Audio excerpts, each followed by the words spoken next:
የኢትዮጵያ መከላከያ ሰራዊት ሙሉ በሙሉ በተጠንቀቅ ላይ መሆኑ ተገለጸ። ምንም አይነት ስጋት አይገባንም ሲሉ ፊልድ ማርሻል ብርሃኑ ጁላ ተናግረዋል። ይህንን መረጃ እናካፍላችኋለን። ኢትዮጵያ ከዩሮ ባንድ አበዳሪዎች ያለባትን ዕዳ ለማሸጋሸግ ከአበዳሪዎቹ ጋር ስምምነት ላይ መድረሷን ተነግሯል። ዝርዝር መረጃውን እናካፍላችኋለን። ከ50 በላይ ቤቶች ሙሉ በሙሉ ተቃጥለዋል።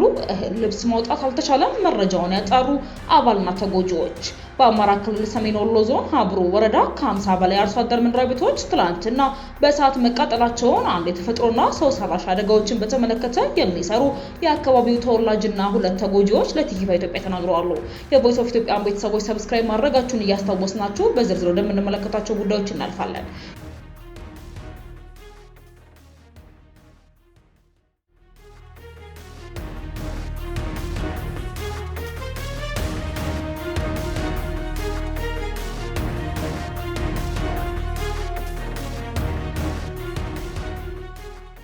የኢትዮጵያ መከላከያ ሰራዊት ሙሉ በሙሉ በተጠንቀቅ ላይ መሆኑ ተገለጸ።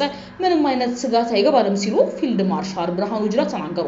የኢትዮጵያ መከላከያ ሰራዊትና የአየር ኃይል ሀገራዊ ዳር ድንበርን ሉዓላዊነትን ለማስከበር በማንኛውም ሰዓትና የቴክኖሎጂ ከፍታ ላይ ሆኖ ሙሉ በሙሉ በተጠንቀቅ ላይ እንደሚገኝ ተገልጿል። ሀገሪቱ ከመቼውም ጊዜ በላይ ዝግጁ በመሆኗ ህዝቡ ምንም አይነት ስጋት ሊገባው እንደማይገባ ጠቁሟል።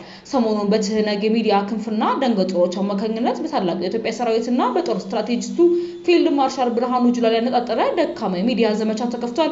ይሁን እንጂ ይህ ዘመቻ በውጊያው ድማ ማሸነፍ እንደማይቻል ጠንቅቆ ከማወቅና ከከፍተኛ የፍርሃት ጭንቀት የመጨረሻ አማራጭ ተደርጎ የተወሰደ መሆኑ ተገልጿል። በአሁኑ ወቅት የትህነግ አቅም ከሚዲያ ፕሮፓጋንዳ ከማጫጫር በዘለለ አንዳች መሬት የረገጠ ስጋት መፍጠር እንደማይችል ታውቋል። ፊልድ ማርሻል ብርሃኑ ጁላ የሰራዊቱን ከፍተኛ አመራሮች በውጊያ ልምድና በጦር እውቀትና በዓለም አቀፍ ተሞክሮ የማይደፈሩ መሆናቸውን ታሪክ ይመሰክራል። ከኢትዮጵያ አልፈው በሶማሊያ፣ በሱዳን፣ በሩዋንዳ የነበራቸው የሰላም ማስከበርና የውጊያ ብቃት የአፍሪካ ተራሮች ይመሰክሩታል።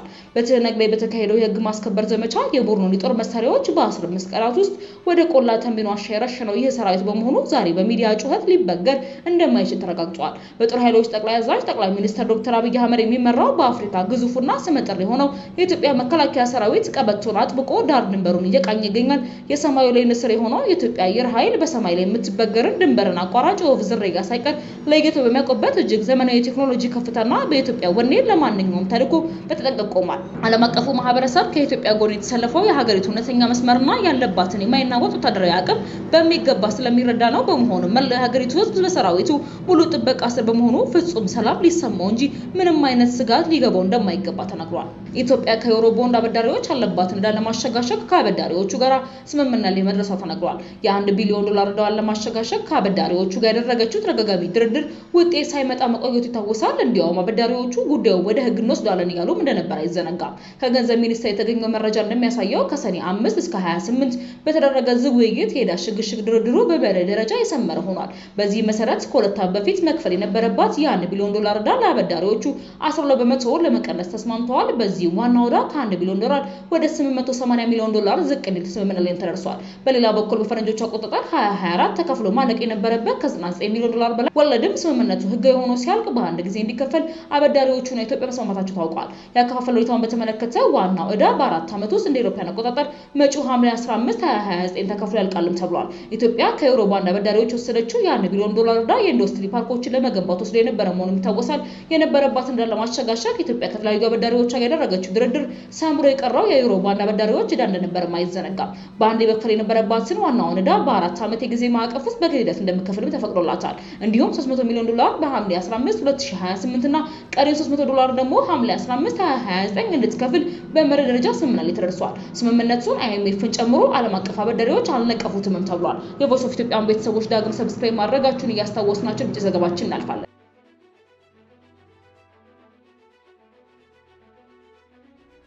በአማራ ክልል ሰሜን ወሎ ዞን ሀብሩ ወረዳ ከ50 በላይ አርሶ አደር በርኒዮ ቤቶች ትናንትና በእሳት መቃጠላቸውን አንድ የተፈጥሮና ሰው ሰራሽ አደጋዎችን በተመለከተ የሚሰሩ የአካባቢው ተወላጅና ሁለት ተጎጂዎች ለቲቪ ኢትዮጵያ ተናግረዋል። የዞኑ አደጋ ስጋት ኮሚሽን ጽሕፈት ቤት በበኩሉ የቃጠለው አደጋው መድረሱን ከ50 በላይ ቤቶች ተቃጥሏል የሚል መረጃ መሰባቱንና ወደ ቦታው ጉዳዩን የሚያጣራ ቡድን ተዋቅሮ መሄዱንም ተናግረዋል። ወንድሙ ከቀና በፊት የሞተበት ሀዘን ላይ የተቀመጠ አሁን ቤት የተቃጠለበት ነዋሪ እሳቱ ከየት እንደመጣ አላወቅንም፣ ከፍተኛ ንፋስ ነበር፣ ቤቶቹ በአንድ አካባቢ ላይ ነበሩ፣ ከእንስሳት በቀር እህል እህል፣ ልብስ ሙሉ በሙሉ ተቃጥሏል። የተረፈ ነገር የለም በማለትም ተናግረዋል። ወደ 54 ቤቶች ናቸው የተቃጠሉት። ይሄ የቆጠርነው ትክክለኛ ቁጥር ነው ያለው ነዋሪው ትናንትና ከቀኑ 10 ሰዓት ገደማ ላይ ቃጠሎ የደረሰው እሳቱ አንድ ቤት ላይ ተነሳ። ለማጥፋት ስንሄድም ነፋሱም አግዞ ሰውን አላስጠጋለ። ወዲያውም ወዲህ እያሉ ቤቶችን አወደማቸው ይላል። ሌላኛው ቤት የተቃጠለባቸው ነዋሪ የሰጡን ቃል መሰረት ቃጠሎ የተነሳው ትናንትና ከቀኑ 10 ሰዓት ከ20 መሆኑን ገልጸው እንዴት እንደተነሳ አላወቅንም። አንደኛው ቤት ሲነድ ነፋሱ 6 ቤቶችን አሳልፎ እሳቱ በሰባተኛው ቤት ላይ ያሳረፈው ሌሎች ላይ ተስፋፋ 54 ቤቶችን አወደመ። ቦታው ገጠር ነው፣ የእሳት አደጋ መኪና አይገባበትም ብለዋል። የሚከሰቱ አደጋዎችን በንቃት የሚከታተሉ አንድ የቦታው ተወላጅ ጉዳዩን በተመለከተ ገለጻም 54 ቤቶች ሙሉ በሙሉ ተቃጥለዋል። የ54 አባወራዎች ማለት ነው። ይህ የተረጋገጠ ቁጥር ነው። በሰው ላይ ጉዳት አልደረሰም ብለዋል።